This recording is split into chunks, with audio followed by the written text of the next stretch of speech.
BBC বাংলার অধিবেশন প্রবাহতে আপনাদের স্বাগত। আজ আপনাদের সাথে লন্ডন স্টুডিও থেকে আছি মানসী বড়ুয়া, আর ঢাকায় আমার সাথে থাকছেন আকবর হোসেন। বাংলাদেশের সর্বশেষ গুরুত্বপূর্ণ আপডেট সংবাদে আপনাকে স্বাগত। শুরুতেই সংবাদ শিরোনাম, পরে বিস্তারিত। প্রথমে জানাবো আমাদের হাতে থাকা সর্বশেষ গুরুত্বপূর্ণ সবথেকে তাজা আপডেট সংবাদ। শাহজালাল আন্তর্জাতিক বিমানবন্দরে কার্গো সেকশনে আগুন। হযরত শাহজালাল আন্তর্জাতিক বিমানবন্দরে কার্গো সেকশনে ভয়াবহ অগ্নিকাণ্ডের ঘটনা ঘটেছে। তবে ফ্লাইট ওঠানামা স্বাভাবিক থাকার কথা থাকলেও ফ্লাইট চট্টগ্রাম এবং সিলেট সহ বিভিন্ন দিকে যাচ্ছে। ঢাকা থেকে রিয়াদগামী বিভিন্ন ফ্লাইটকে ঘুরিয়ে দেওয়া হয়েছে। এরপর জানাবো জুলাই সনদ স্বাক্ষর অনুষ্ঠান ঘিরে হামলা ও ভাঙচুরের ঘটনায় 4 মামলা, গ্রেপ্তার 1। জুলাই সনদ স্বাক্ষর অনুষ্ঠান ঘিরে সংসদ ভবনে অবৈধ প্রবেশ, পুলিশের উপর হামলা ও ভাঙচুরের ঘটনায় 4টি মামলা দায়ের করা হয়েছে। এতে অজ্ঞাতনামা 9 শতাধিক আসামি করা হয়েছে। এসব মামলায় এখন পর্যন্ত একজনকে গ্রেপ্তার করা হয়েছে। এদিকে জাতীয় নির্বাচন পেছানোর ষড়যন্ত্রে শিক্ষকদের দাবি মেনে নেওয়া হচ্ছে না। জাতীয় নির্বাচন পেছানোর ষড়যন্ত্রে শিক্ষকদের দাবি মেনে নেওয়া হচ্ছে না, যাতে শিক্ষকদের সরকারের মুখোমুখি করে আন্দোলন ও জাতীয় নির্বাচন বানচাল করা যায়। আজ এমপিওভুক্ত শিক্ষক কর্মচারী আন্দোলন সংগঠক অধ্যক্ষ দেলোয়ার হোসেন আজিজি এই তথ্য নিশ্চিত করেছেন। জানাবো জুলাই যোদ্ধাদের মধ্যে কিছু ছাত্র নামধারী ফ্যাসিস্ট ঢুকে পড়েছে বললেন বিএনপি নেতা। জুলাই যোদ্ধাদের মধ্যে এদেশে ছাত্র নামধারী ফ্যাসিস্ট শেখ হাসিনার বাহিনী ঢুকে পড়েছে। তারা সংসদ ভবন এলাকায় বিশৃঙ্খল পরিস্থিতি সৃষ্টি করেছে। অভ্যুত্থানের সঙ্গে জড়িত কোনো ব্যক্তি এমন কাজ করতে পারে না বলে মন্তব্য করেছেন বিএনপির স্থায়ী কমিটির সদস্য সালাউদ্দিন আহমেদ। এবং সর্বশেষ জানাবো ময়মনসিংহে যুবককে ছুরিকাঘাতে হত্যা। ময়মনসিংহ সদর উপজেলায় এক যুবককে ছুরিকাঘাতে হত্যা করা হয়েছে। আজ দাপুনিয়া ইউনিয়নের সরকারি পুকুরপাড় বাজার এলাকায় তাকে ছুরিকাঘাত করা হয়। পরে রাত 8টার দিকে ময়মনসিংহ মেডিকেল কলেজ হাসপাতালে চিকিৎসাধীন অবস্থায় তার মৃত্যু হয়েছে। প্রিয় দর্শক, এতক্ষণ শুনছিলেন সংবাদ শিরোনাম, এবারে বিস্তারিত। তবে তার আগে বন্ধুরাও অনুরোধ থাকবে এই সংবাদটিতে একটি লাইক দিন। এই চ্যানেলে আপনি নতুন হয়ে থাকলে আমাদের সংবাদটি দেখতে দেখতে চ্যানেলটি সাবস্ক্রাইব করে রাখুন। কমেন্ট করে বন্ধুরা আপনার মূল্যবান মতামত জানিয়ে দিন আপনি বিশ্বের কোন দেশ থেকে বা বাংলাদেশের কোন স্থান থেকে আমাদের সংবাদটি দেখছেন এবং শুনছেন। আর বন্ধুরা সংবাদটি আপনার সোশ্যাল মিডিয়া ফেসবুকে শেয়ার করে বন্ধুদেরও দেখার সুযোগ করে দিন। এবারে বিস্তারিত।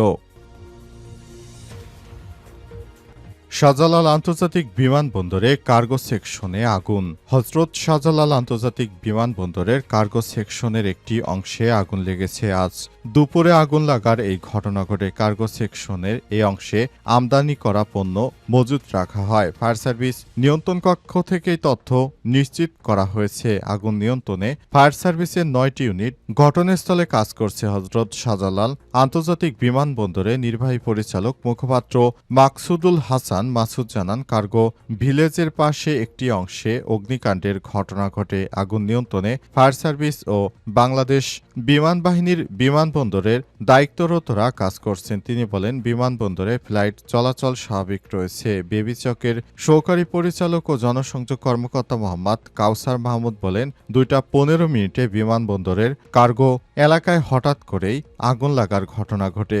ঘটনার পরপরই বিমানবন্দর, ফায়ার স্টেশন, বিমান বাহিনীর ফায়ার ইউনিট এবং অন্যান্য সংশ্লিষ্ট সংস্থা ঘটনাস্থলে পৌঁছে দ্রুত আগুন নিয়ন্ত্রণে আনার চেষ্টা করে।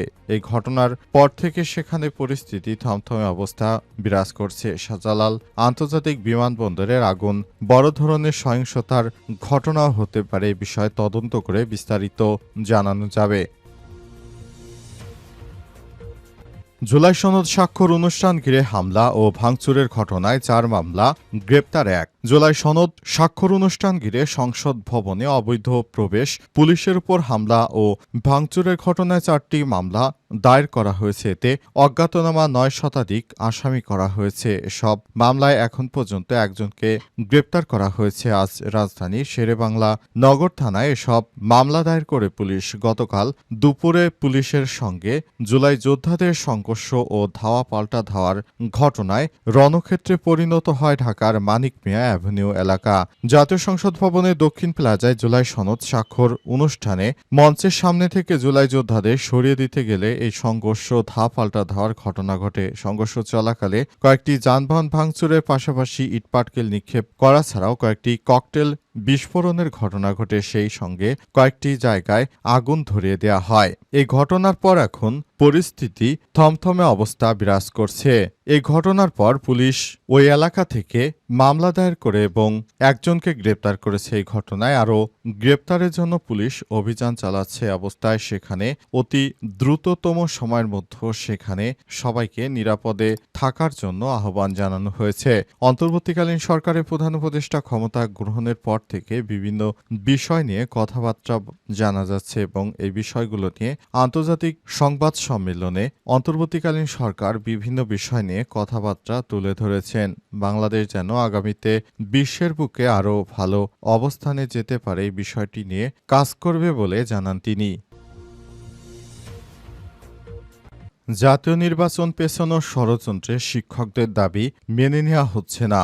জাতীয় নির্বাচন পেছনের ষড়যন্ত্রে শিক্ষকদের দাবি মেনে নেওয়া হচ্ছে না, যাতে শিক্ষকদের সরকারের মুখোমুখি করে আন্দোলন ও জাতীয় নির্বাচন বানচাল করা যায়। শনিবার 18 অক্টোবর এমপিওভুক্ত শিক্ষক কর্মচারীদের আন্দোলনে সংগঠক অধ্যক্ষ দেলোয়ার হোসেন আজিজি এসব কথা বলেন। 3 দফা দাবিতে টানা 7ম দিনের মতো আন্দোলন ও 6ষ্ঠ দিনের মতো শিক্ষা প্রতিষ্ঠানে কর্মবিরতি এমপিওভুক্ত শিক্ষক কর্মচারীরা পূর্ব ঘোষণা অনুযায়ী আজ শনিবার শহীদ মিনার থেকে শিক্ষা উপদেষ্টাকে প্রত্যাহার ও মূল বেতনের 20% বাড়ি ভাড়া দেয়া সহ 3 দফা দাবিতে কালো মিছিল করে আন্দোলনরত শিক্ষকরা তারা শহীদ মিনার থেকে মিছিল নিয়ে যায় কদম ফোয়ারায়। এ সময় আন্দোলনের সংগঠক অধ্যক্ষ দেলোয়ার হোসেন আজিজি বলেন, ন্যায্য দাবি নিয়ে কোনো ছাড় দেবে না অনশনরত শিক্ষকরা। তারা সরকারকে বলে দিতে চায় যাতে করে এই আন্দোলনকে ভিন্ন খাতে ঘোরানোর ষড়যন্ত্র না করে সরকারের উচিত দ্রুততম সময়ের মধ্যে নির্বাচনের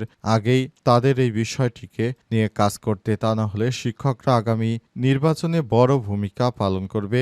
এই শিক্ষকদের বেতন ভাতা কমিয়ে দিয়ে সরকার কিন্তু ভালো কোনো কিছুই অর্জন করতে পারবে না। তাই শিক্ষকরা অবশ্যই এই বিষয়গুলো গুরুত্বের সঙ্গে দেখছে, যেন সরকারও তাদের বিষয়টি গুরুত্বের সঙ্গে দেখে, যাতে করে আর কোনো শিক্ষককে অভুক্ত থাকতে না হয়। শিক্ষকরা দেশের মেরুদণ্ড, তারা বাঁচলেই বাঁচবে শিক্ষা। কিন্তু তারা স্বৈরাচারী শেখ হাসিনার সময় বিভিন্ন ডিমবাজি সহ নানারকম উদ্ভট কর্মকাণ্ড শেখালে তখন একজন শিক্ষকও এসব বিষয় নিয়ে কথা বলেন। তখন নীরব ঘাতকের মতো তারা শিক্ষার্থীদের সব আবর্জনা পড়িয়েছিল। কিন্তু এখন শেখ হাসিনা সরকার দেশ ছাড়ার পর তারা নিজেদের স্বার্থ হাসিল করার জন্য রাজধানীতে বিশৃঙ্খল পরিস্থিতি তৈরি করে রেখেছে।